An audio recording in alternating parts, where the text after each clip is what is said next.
Front part అండి. Front part చంక భాగం ఎంతైతే ఉందో చంక భాగం అనేది షేప్ అనేది కరెక్ట్ తీయాలి. తర్వాత సైడ్ భాగం తీసిన తర్వాత ఇక్కడ నుంచి ఇక్కడికి మార్క్ చేయాలి.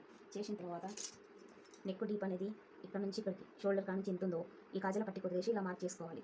చేసుకున్న తర్వాత ఇలా అనేది ఫ్రంట్ భాగం రౌండ్ నెక్ గీయాలి. గీసిన తర్వాత మళ్ళీ స్ట్రైట్ లైన్ వేయండి. వేసిన తర్వాత ఈ షోల్డర్ దగ్గర నుంచి చెస్ట్ భాగం అయితే 1/2 ఇంచ్ ఎక్స్ట్రా స్టిచ్చింగ్కి వదలండి. తర్వాత ఇక్కడ నుంచి ఇక్కడికి ఒక 1/2 ఇంచ్ ఫ్రంట్ భాగం అనేది ఇలా మార్క్ చేయండి. చేసిన తర్వాత ఈ ఫ్రంట్ భాగం అనేది 1/2 ఇంచ్ లోతు తీయండి.